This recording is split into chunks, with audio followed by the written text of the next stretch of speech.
Hi guys, welcome to the video. Today we are talking about all things watercolor palettes. So how to create them, what kind of considerations you can have, and I'm going to give you my top 10 tips or things that I really like to think about when I'm putting together a palette.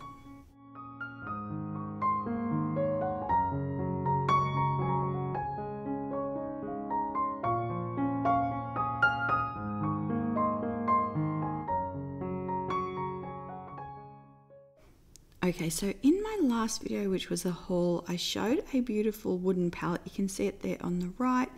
And our next video, we're going to go through and swatch everything out. But I wanted to kind of put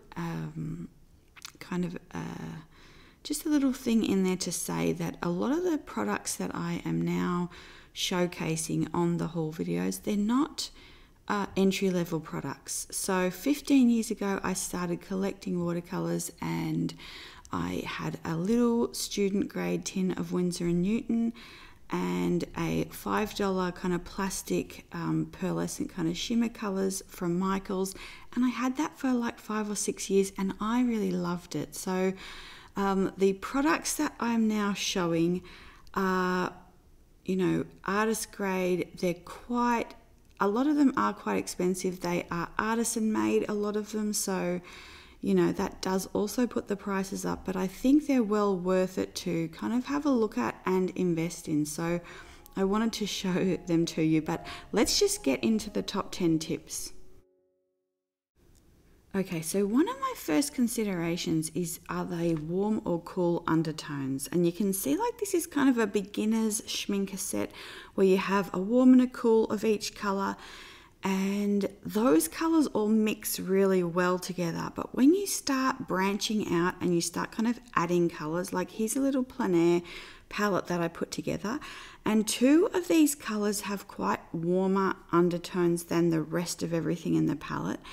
And so I have to be quite careful when I use those colors because they can kind of muddy things up in a different way. So you can see here that I've put like some warmer tones on the top and similar colors that are cool toned on the bottom. And it doesn't really matter which way you go, but I feel like you want to kind of pick one or the other, and they'll mix well together and they'll kind of harmonize together a little bit better. So I choose to go with kind of the cooler undertones because they're a little brighter, and then I can mute those in different ways depending which neutrals I use, depending on which kind of opposite on the color wheel I use. So I can mix them together for beautiful tones, and I can use them on their own for like brighter tones. So yeah, that's kind of where I go. But also a warm palette is really beautiful. It can feel really cozy as well. So it's, one is neither better than the other, but it's just something to take note of. If you feel like your palette might be, something might be like a little bit off, it could be just that one of the colors, you know, maybe needs to be replaced to kind of fit into that color scheme a little bit better. Yeah, and I'm also kind of showing you here that this can go into other mediums as well, not necessarily just with watercolor. Like you'll see here, these are some Caran d'Ache pastel pencils. So, and this is mostly a warm colored sort of little collection, or like a little palette of these pencils that I have there, but there's a few cooler colors there, and it kind of just makes that pop. So again, you can mix and match them, but just it's something to keep in mind, because it could be something that you feel like could be a miss or awry with the palette, and it could be to do with the warm or cool undertones.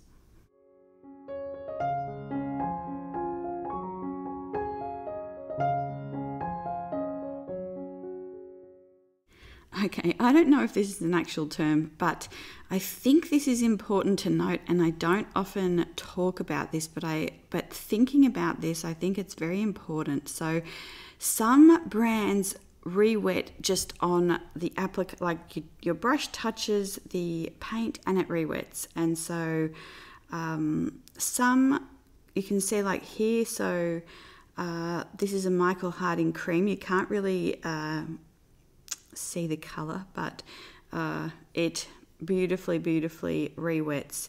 And so I'm going to list in the thing like kind of my top 5 or 6 colors that or brands that I think really re-wet really well and easily.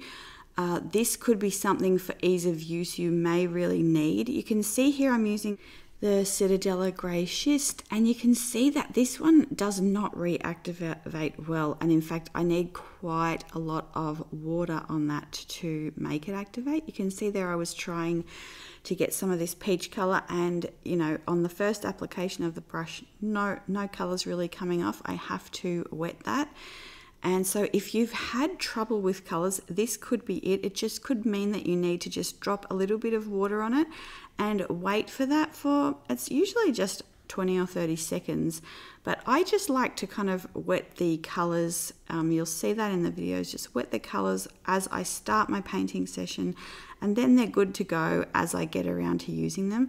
You can see here this one, you know, it does take a little bit more work. Like some of them are really creamy, they're really beautiful, and you can just get into that, and then some of them do take a little bit more work.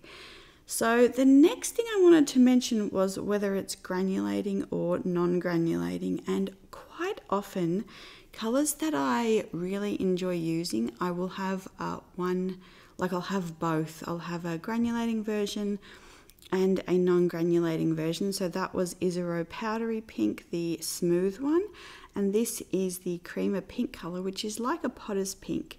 And this is a very granulating version of a similar color. So I like to have that sometimes in washes or in different situations you might need one or the other. So it's just something to keep in mind. Also I wanted to mention staining colors versus non-staining colors. So this is a phthalo. I don't really have staining colors on my palette. Like Nicola's Yellow, I feel like some colors are a little bit hard. I think they're a little bit harder to manage, but you know, you may really need one because, like Julia Barmanova, she is always using phthalos because she wants that high chroma, that high intensity color for her water paintings. So yeah, again, it's just something to note. If you're having problems with a color, it could be because it's quite a high staining one, and so you can think about that, or maybe think about using it in a different way and learning different techniques. So the next thing I wanted to talk about is light fastness. This is a big one. I feel like this is quite almost a controversial one and talked about quite a lot in the watercolor community. So some colors, especially fluorescent ones, will fade over time, and I really love the fluorescent pinks. You can see that one that I put down there is Peach Pop, and I'm just going to kind of quickly show you here how I use them to kind of eliminate some of that concern of the as they fade. So what I like to do is paint the picture first, so you kind of know what the artwork's going to look like when it fades, and then I leave that all to dry, and then I glaze the ones that aren't light fast over the top, so these fluorescent pinks and things, so that we in the interim get to enjoy the brightness and the vivid kind of prettiness of those colors. And then over time, as that fades, you kind of know what the artwork will look like. So yeah, that's kind of, and I have a bit more, I talk about that a little bit more in there's a Kandinsky video that I did quite a while ago that, yeah. Anyway, so the next thing that we're looking at here is whether the watercolors are opaque or transparent. And you see here that, again, I'm using these fluorescent pinks as an example. So the first one I did is Azalea, and that is very transparent. And then the second one I did is Begonia, and that is opaque. So they're both fluorescent pinks, but yeah. So again, this might be a quality that you're looking for or looking to stay away from in watercolors. Often the opaque ones are mixed with a white, and we'll talk a little bit more about that later. But yeah, you know, you may just be looking for more transparent colors. It also can affect kind of how they mix with others or how they glaze over the top of each other and things like that. So I think that kind of gouache is more of an opaque watercolor, but when I'm using a watercolor mixed with white, I'm using it as a watercolor, so I don't necessarily call it a gouache. Yeah, so the next thing here is the tonal range. This is a large one, and I want to kind of talk around this quite a bit.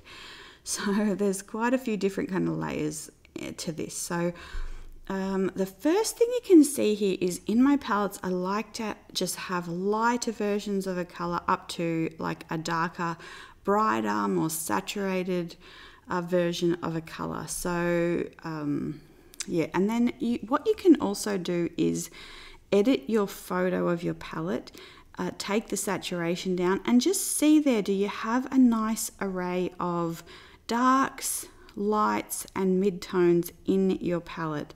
And that also can help you, you know, kind of figure that out. But you can kind of do it by like seeing on the page there, do you have a lighter version, you know, of a green? Do you have a darker version of a green? But if you have a limited palette, also if you're just starting, you don't need to have all these kind of different versions. What you can do is just add water to create this tonal range, to create lighter versions of the color. So this here is Daniel Smith Purpurite, and you can see that at full strength there, we're getting this really beautiful kind of muted purple color.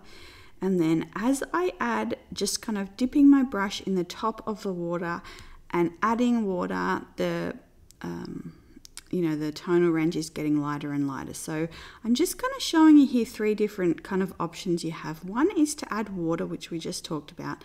The second one is to add titanium white. So this is a very creamy, opaque white. You can see it does give the colors quite a beautiful coloring. But you can also use more of a zinc white, which is a transparent white. So this one here is Barite from Greenleaf and Blueberry. And what you'll see is that this kind of more transparent white gives a little bit of body and a little bit of kind of a different feeling to the paint if you need, if you need that rather than just the water. Michael Harding also has a Chinese white, which is half titanium and half zinc, I think, or some, you know, there's some ratio of that. So I might try that as well, to see if it gives it a less of a chalky quality. And then the other thing, talking about tonal range, actually using these things in your paintings. So one of the things that I'm really interested in is called Equ Luminescence, or like an equiluminescent properties, or like the way that you are using your colors. So I'll show you a little bit of some notes that I've taken on that in a minute. But basically in a lot of my paintings, and you'll see kind of here on the left there's a darker tonal version, and on the right there's this lighter version. So here I have used so anyway, you can see here like this is more of like this equiluminescence, and what this means is you are putting colors next to each other of a similar tonal range. Like you can see here there's darker tones in the front, and it's from this palette here, which has like this greater tonal range here. So you're going to kind of see that in the painting, where you can see this palette has more midtones, and there's not as great of a tonal kind of range there. I really don't mind that. I quite like this idea of putting these colors next to each other of a similar tonal value. What that means, and I'll show you in a minute, when you put these into grayscale, a lot of this area and coloring kind of has this same gray, but when it's in color, it kind of provides the artwork with kind of this shimmering glow. These colors kind of float next to each other, and so yeah, you can see here some notes that I took on it, but the Impressionists used this a lot. Monet used it a lot. Sargent used it a lot. And I'm really interested in kind of making the colors kind of sing in this way. So this was just a little study that I did. Even this one here, so I've mixed the lapis lazuli, which is a softer tonal blue, with the cobalt blue, which is more saturated.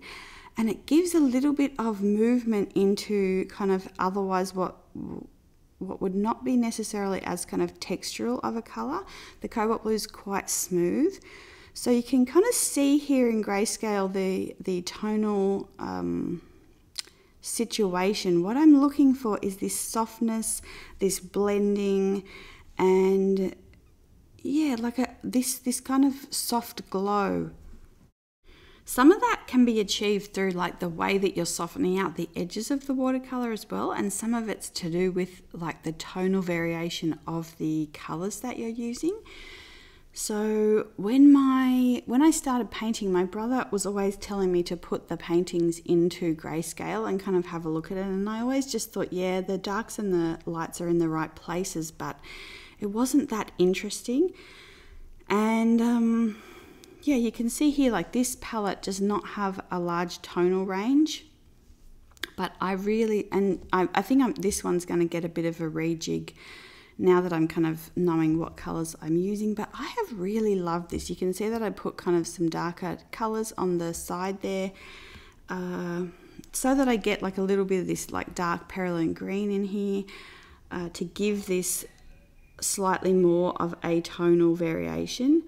But I really like this idea of kind of floating these colors next to each other, these kind of soft colors, and trying to bring that out in the painting.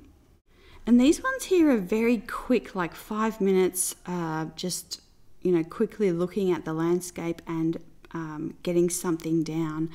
Like these were really hot days in summer, but yeah, I love Monet's like the early morning haystacks and these landscapes that were really soft kind of lavenders and lavender greys, and that's kind of all melting together in these early morning colours. So I'm showing you here this other travel or like plein air palette as well. And this one has like a larger tonal range. So we have some of the really deep darks and some of the lights. And I can get quite a lot of variation in this palette. My only problem with this palette is I don't love filling it up all the time.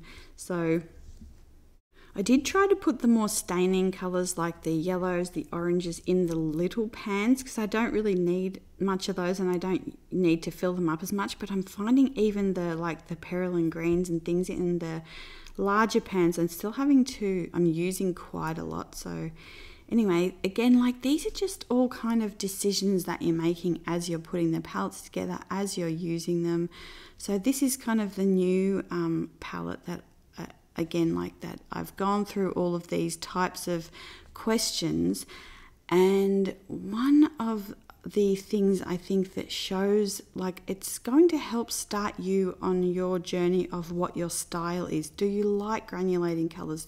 Do you prefer transparent colors? You know, do you really want saturated colors? I mean, I'm kind of sharing my what I like and what I'm looking for, and I'm kind of thinking about all the time. But you know, you could be, you know, thinking a totally different thing, which is completely fine.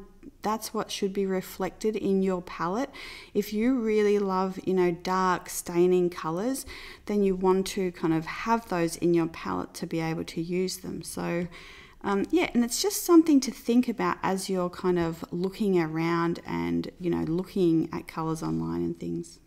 Okay, so the next thing I want to talk about, and it sort of has been going along a little bit with the one we just talked about, this is your mixing ability of your palette. So obviously you can buy those little limited edition kind of palettes that help you to mix a lot of things, but you can see here that a lot of the colors that I'm looking for can't necessarily be mixed, and a lot of the qualities I'm looking for can't necessarily be mixed with those primaries. So yeah, I have, you know, very granulating colors. I have shimmer colors. I have opaque colors, transparent colors, and kind of all these different things, even like the fluorescent pinks. And so I like to use all of those. But the other, and so I do spend quite a bit of time mixing the colors in my palette, seeing what they can do and how they, you know, interact with each other. But my favorite way to mix lately has been to put kind of the one, like put down two colors side by side. So again, kind of going with this idea of the kind of equiluminescence and seeing how colors react to each other, seeing how they sit next to each other, do they enhance each other? And really just more and more I'm thinking about, yeah, kind of impressionism, but with watercolor, and how to kind of create that, and what this will do, kind of putting these different colors next to each other. So this has been a really fun way to swatch lately. You can see that my swatches are quite loose, and I'm just looking to see kind of how the colors will blend, and yeah, just how they make each other look when they're next to each other, or like what kind of feelings would this evoke, and you know, what about this one?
So you can see that I try them out in different sketchbooks, so on different papers. I also have this little kind of book where I swatch out colour ideas, see if they work together, things that I may have gotten, things that I am thinking about.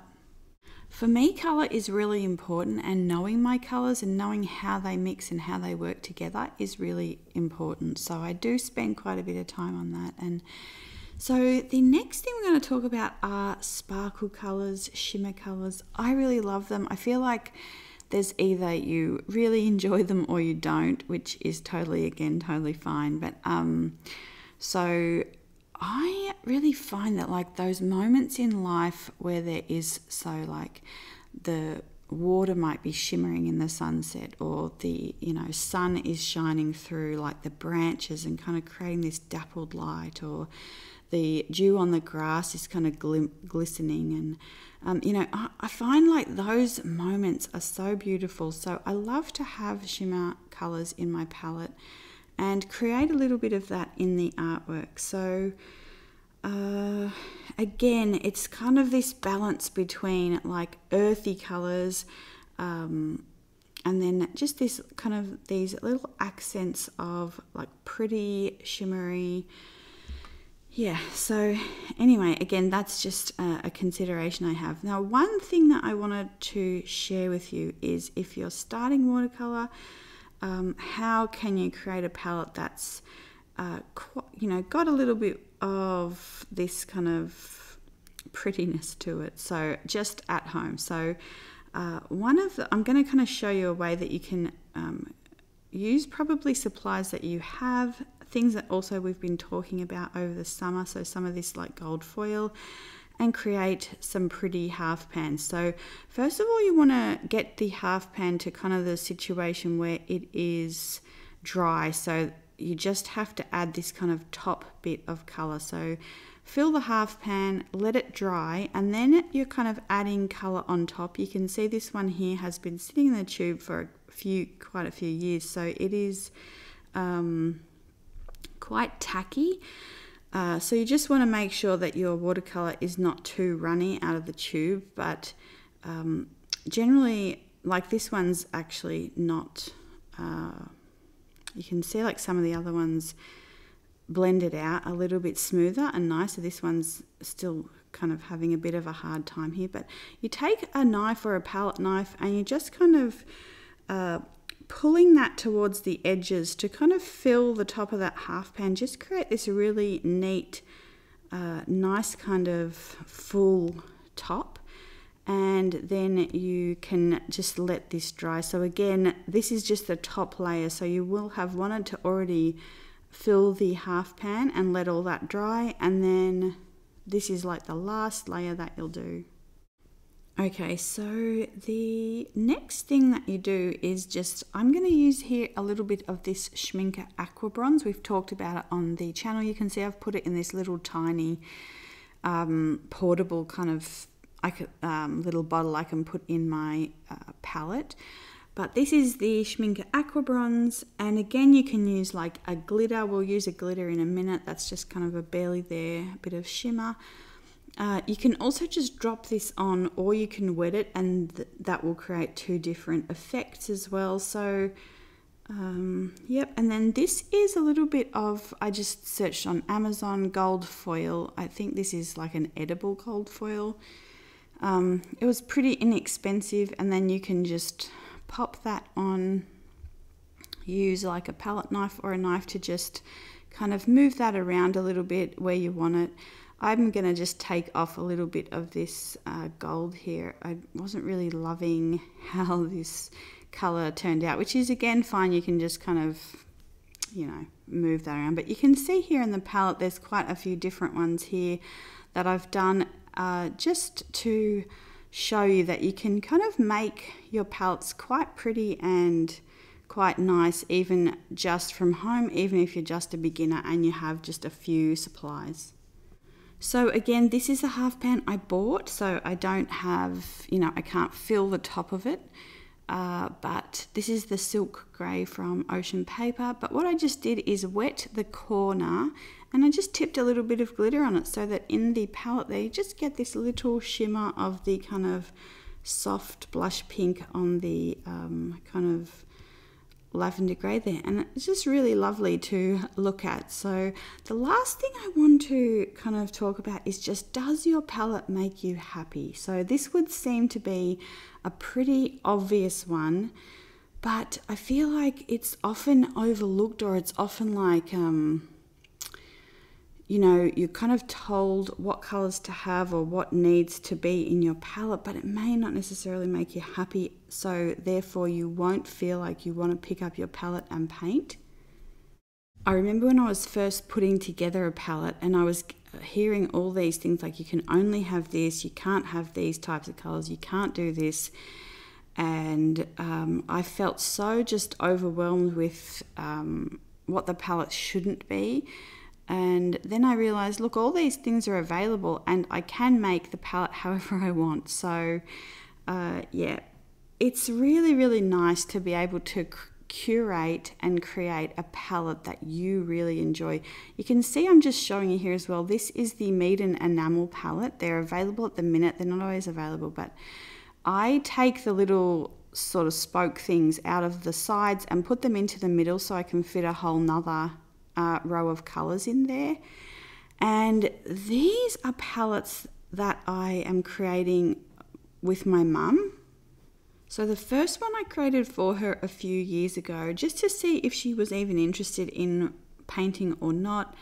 And then she since has started to be interested, so we filled that right up. And then this one here, we're kind of worked on together, and she's kind of gonna decide like what will stay and go and all that kind of stuff. But she really loves purples, pinks, and these kind of chartreuse, kind of green golds.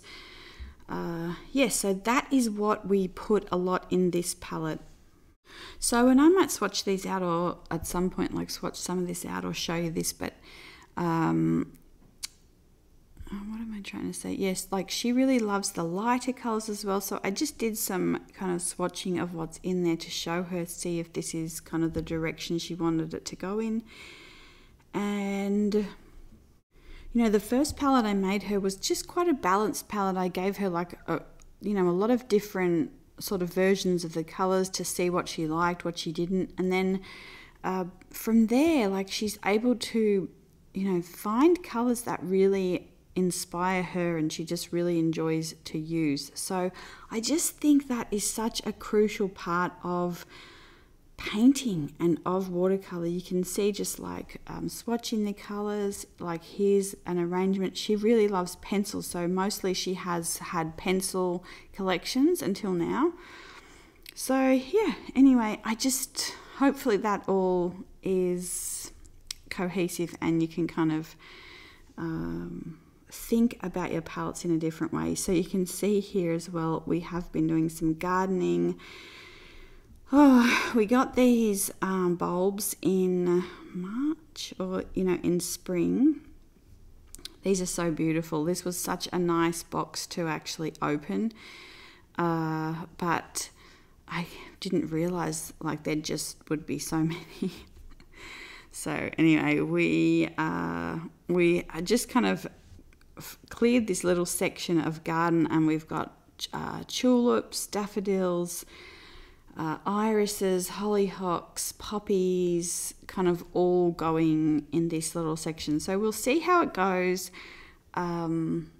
We will, hopefully we'll get some nice flowers next year to paint as well. But you can see everything is turning, like autumn's coming in quite quickly now. Millie, our Bernese mountain dog, she's shedding for one thing. She's just got her last pantaloons to shed, but she's still sort of pretending she's a border collie. Quite a handful, but yes, anyway, I hope you guys are doing well. Let us know if there's favourite colours or things that you enjoy when you're putting together a palette. I also forgot to talk about glazing techniques. I think there was something else as well. So there's a few different things. If you have anything like that I forgot as well, just put that in the comments so that, yeah, we can talk about and think about palettes. And I hope you guys are doing well, and I will see you in the next video. Bye.